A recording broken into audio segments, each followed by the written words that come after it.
Hello and welcome back to this session. I'm Dr. Coach and you're watching you're in my channel Biochemistry Quick Review and Guide. So through this channel, I'm trying to tell you,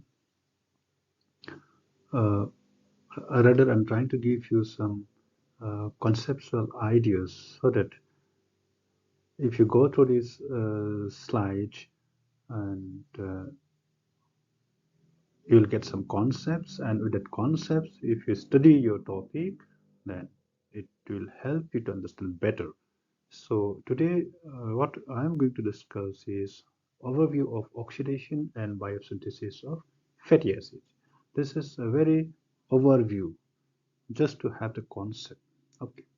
So I have drawn here two flow charts, one in the fasting state, another in the fed state. Okay. So the cells in the body and the different metabolic pathways inside the cell are dependent on certain physiological factors. Like here in this case, fasting state, one physiological state, and fed state, another physiological state. So in the fasting state, the metabolic pathways uh, active will be different, and in the fed state, the metabolic pathways that are active will be different. So let us begin with fasting state. In the fasting state, there's no insulin, but there will be secretion of glucagon. This glucagon are also known as the hyperglycemic hormones because they can cause hyperglycemia or they can lead to synthesis of glucose. Okay, so they are called hyperglycemic hormone. So under the influence of hyperglycemic hormone, the adipose tissue metabolism will start. The triacylglycerol present in the adipose tissues, they will undergo breakdown, that is called lipolysis. They will break down to release free fatty acids. Okay, as you know, triacylglycerol is a molecule with a glycerol backbone and attached with three fatty acids esterified to this glycerol molecule. So during the process of lipolysis, these esterified fatty acids will be released. So they will be known as the free fatty acids. What is the further fate of this free fatty acids? These free fatty acids will next undergo oxidation. Oxidation. There are different oxidation pathways like alpha oxidation, beta oxidation, omega oxidation, then the oxidation in peroxisomes. There are so many pathways are there, but most major pathway of beta oxidation of fatty acids is the beta oxidation of fatty acids. This takes place in the mitochondria. So this process, during by the process of this oxidation or beta oxidation in particular, the free fatty acids will be converted to acetyl CoA. Acetyl CoA. And this process is taking place in the mitochondria. Okay. Next, this acetyl CoA. Some of this acetyl CoA may go and join with TCA cycle. Okay, to form and they will be oxidized in TCA cycle to produce ATPs. We know when one molecule of acetyl CoA enters TCA cycle, it can produce 10 ATPs. So oxidation of acetyl CoA in the TCA cycle subject to availability of oxaloacetate, the starting material of TCA cycle, or this intermediates of TCA cycle.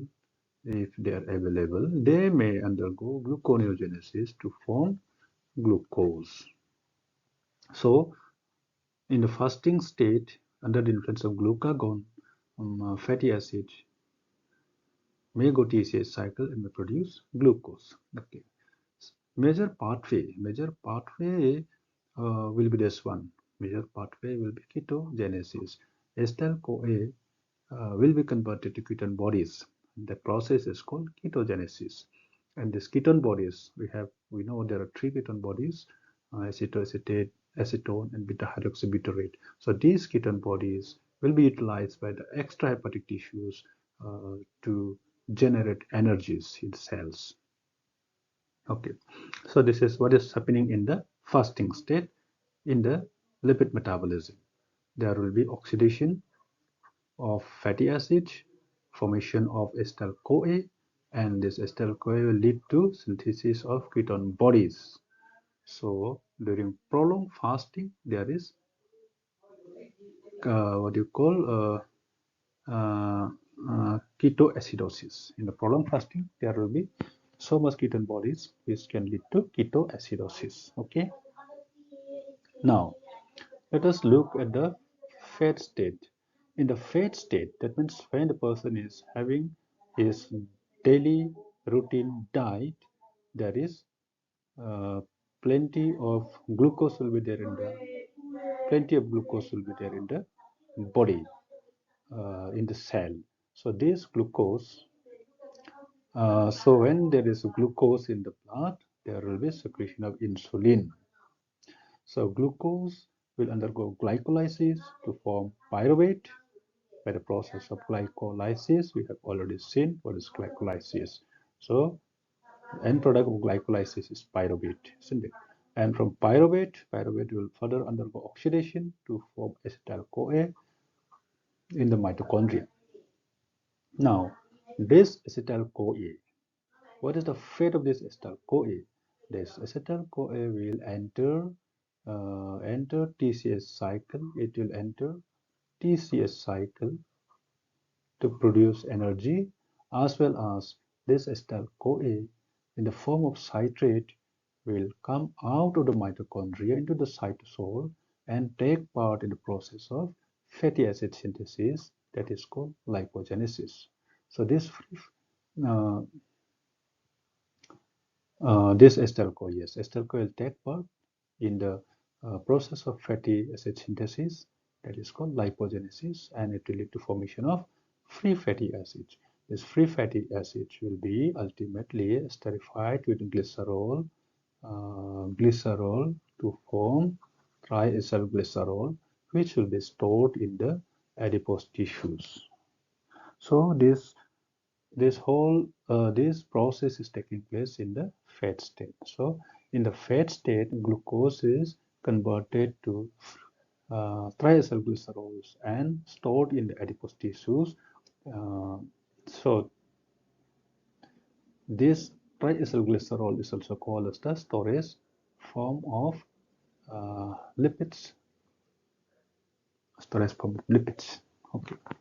So with this idea, if you study your lipid metabolism, at least beta oxidation, now you know what is this part is called is called oxidation of fatty acids, and you know oxidation of fatty acid generates acetyl-CoA, and from acetyl-CoA ketone bodies can be synthesized, that is called ketogenesis. Okay, and here from glucose, acetyl-CoAs are formed, and this acetyl-CoA will lead to synthesis of free fatty acids. And this process is called this process is called lipogenesis or fatty acid synthesis pathway.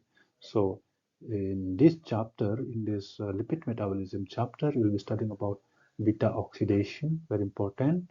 Then ketone body synthesis, that is another very important pathway, and the third pathway is fatty acid synthesis. Other pathways are there, but with this basic concept, if you start your lipid metabolism chapter, this will help you to understand a lot. Okay, so thank you.